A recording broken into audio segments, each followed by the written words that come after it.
Maroko adalah Berber, Pak Teguh. Ya, suku aslinya Berber. Ketika Islam masuk kemari yang dibawa oleh Imam Naf'i, orang Berber masuk Islam. Salah satu misalnya orang Maroko yang masuk Islam itu orang Berber asli, suku asli yang masuk Islam itu setelah Arab datang adalah Tariq bin Ziyad.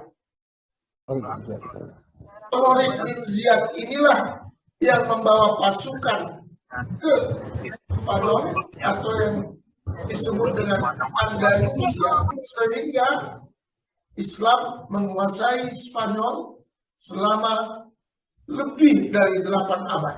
Nah, itulah dia yang disebut dengan Gibraltar, Jabal Tariq. Gibraltar itu adalah Jabal Tariq. Jadi Tariq bin Ziyad membawa pasukannya dari Maroko. Maka Islam berkuasa di Spanyol selama 8 abad. Kemudian Islam tergusur dari Andalusia. Maka Islam yang di Spanyol itu lari ke Maroko, Tunisia, Aljazair, Mauritania, Mali. Karena pada waktu itu pilihan cuma 3. Murtad, kalau mau tetap tinggal di sini, murtad. Atau pulang. Pulang. Dari mana asli kalian? Maroko pulang. Atau kalau tidak mau, kami bunuh. Ada juga yang pura-pura murtad. Itulah mereka tinggal di gua.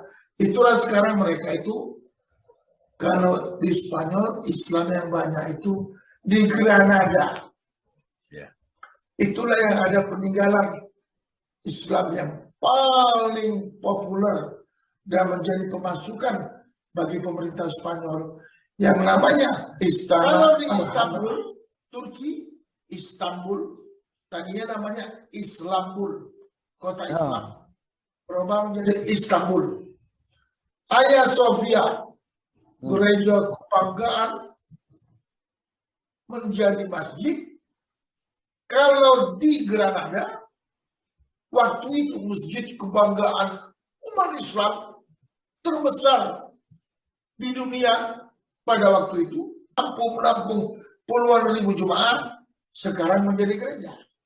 Itulah Pak Tengku, watak Berber Arab Maroko ini dominan dipengaruhi oleh Arab, tapi watak aslinya Berber, kemudian dipengaruhi oleh Spanyol, karena dia pernah menduduki Spanyol, kemudian dia pernah dijajah Prancis, maka wataknya juga terpengaruh. Ini tidak hanya mempengaruhi watak, termasuk bahasa. Bahasa Arab Maroko dari Jah adalah bahasa Arab yang paling sulit saya mengerti. Karena beda. Kalau kita mengubah kata, ya, kaif halak, apa kabar? Jawabannya, alhamdulillah, khair. Di sini beda lagi. Kaif halak, mizyan, labas. Wah, sulit kita mengerti ya. Tapi mereka orang yang gigih. Mereka bekerja keras, gigih, dan kemudian mereka itu pejuang. Mereka itu pejuang. Dan kerajaan Maroko ini adalah satu-satunya raja yang bergelar Amirul Mukminin. Rajanya bergelar Amirul Mukminin. Begitu Pak Teguh. Ya, jadi sekarang itu masih ada modal kerajaan ya, pemerintahannya kerajaan atau republik udah? Kerajaan. Kerajaan ya. Jadi masih tetap gelar Amirul Mukminin itu melengket lah itu ya. Ya. Jadi Pak Duta Besar selalu ketemu dengan Rutan. Saya selama di sini sudah ketemu 4 kali. Pertama bertemu pada waktu penyerahan letter of credential, surat-surat kepercayaan. Ketemu berikutnya di acara-acara Maulid. Kemarin peringatan 24 tahun ayah Raja meninggal. Tiga kali saya sudah ketemu. Tiga kali. Tak terkejut dia ini orang dari Indonesia apa orang dari Medan kata. Karena kan orang Medan sama orang Indonesia beda tuh. Ya. Ya. Aku rasa begini Bang Haris, terkejut tidak karena Indonesia ini namanya sangat dikenal di Maroko. Ya. Mereka sangat kenal siapa Soekarno karena dulu waktu Asia Afrika ya. Itu nih. Makanya waktu Bung Asrul waktu menghadap untuk melapor sebagai duta besar, gayanya tuh kentain. Bukan gaya Indonesia, gaya anak Medan kan. Petentengan tetap ada juga kan gitu. Jadi hubungan kita dengan Maroko, hubungan diplomasi, Bapak-bapak sekalian sudah 62 tahun. Sejak dihitung kunjungan Presiden pertama Bung Karno ke Maroko. Dan Bung Karno lah Presiden pertama dunia yang datang setelah Maroko merdeka 4 tahun dari Prancis. Maroko merdeka tahun 1956. Bung Karno datang tahun 1960.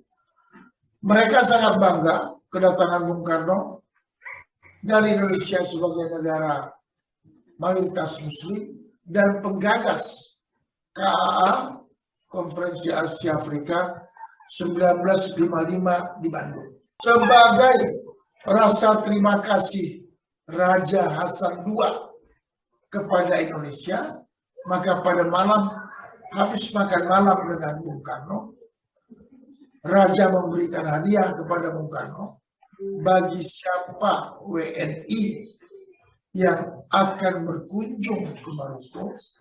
Pertama, bebas visa. Kedua, boleh tinggal selama 3 bulan di Maroko. Itu dia. Jadi kalau Pak Tengku datang kemari, cukup modalnya paspor saja. Masya Allah. Bebas visa. Kapan undang kami Pak Asrul? Ya. Kalau bebas visanya pula. Bebas visa, modalnya hanya paspor dan boleh tinggal 3 bulan. Iya. Ya. Kemudian besoknya, Jaya, Bung Karno diundang meresmikan 4 nama jalan di Kota Rabat. Jalan Insinyur Soekarno, Jalan Jakarta, Jalan Bandung, Jalan Indonesia. Jadi ada 4 nama jalan Indonesia di downtown Kota Rabat. Jalan Soekarno itu di samping parlemen, di samping DPR. Di titik nolnya Maroko, kantor Pos Telkom. Di depan kantor Mabes Polri-nya Maroko, Jalan Insinyur Soekarno. Itulah pengaruh mereka terhadap Indonesia. Maka mereka menyebut Indonesia itu adalah akhus syaqiqain. Kita ini akhus syaqiqain. 2 negara bersaudarakan. Kira-kira gitu, Pak Tengku. Biasa ya. Jadi masyarakat Indonesia di Maroko sana sekarang berapa banyak lah Pak Duta Besar? Ada 600 orang. Sebagian besar mahasiswa. Sesuai ya. Ya, kalau nggak salah dengan pengaruh Somat, dia memperkenalkan Maroko itu. Berapa banyak pertambahan mahasiswa? Pertambahannya sih tidak signifikan. Sebenarnya bukan bertambah karena memang pertama kita dapat beasiswa dari kerajaan tiap tahun 30 orang Pak Jaya. Oh, ya. Kemudian jatah PBNU 30 orang. Wah. Ada kesepakatan antara PBNU dengan Kementerian Wakaf, tapi bukan beasiswa, belajar di Maroko. Oh. Silakan, 30 orang. Yang beasiswa dari Raja, setiap bulan mahasiswa Indonesia dapat uang 1.500 dirham, itu dari Raja, itu 30 orang. Lain lagi yang dikirim oleh berbagai yayasan pendidikan ke Maroko ini. Oh. Begitu. Ya, Dan ya, sisanya Pak Jaya adalah pekerja. Oh gitu. Ada yang jadi chef, terus karyawan pabrik Indomie, ya.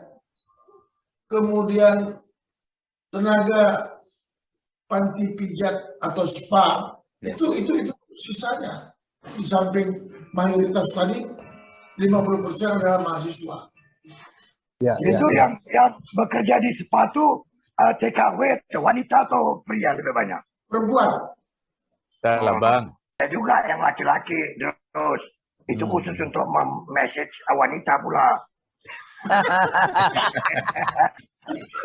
Bang Halis ini Medan kali. Iya. Bang, kalau wanita boleh massage wanita juga dan boleh massage pria. Kalau pria itu yang susah kalau massage wanita. Pokoknya sama lah. Alis. Oi, Nanya sama orang yang di antara kita yang udah pernah ke Maroko, coba tanya yang mana dulu yang dipakai itunya. oh dia kemarin tuh Isari, dia tak mau tidak mau dia harus menjaga nama duta besar. Jadi Oh makanya gitu. dia Lain penampilan si Is waktu di sana beda. kan dia coba kau perhatikan Isari waktu itu gambarnya semua masuk masjid, masuk ini. Jadi bangga Wak, sama abang duta besar ini kan begitu ya. Telah membawa Memang si arah. Is itu harus lebih lama di sana bang. Jadi pulangnya itu nggak boleh berubah. Ya. Jadi Bulannya pakai serban, pakai janggut Jadi- panjang udah. pengalamannya begitu Bang. Jadi begitu sampai aku jam 11 malam di kediaman duta besar karena aku nginap di situ. Nah, jadi begitu jam 5 jam 6 sholatlah ke subuh. Selesai kan? Tahu-tahu kira-kira jam 6:30 diketok sama Pak Dubes.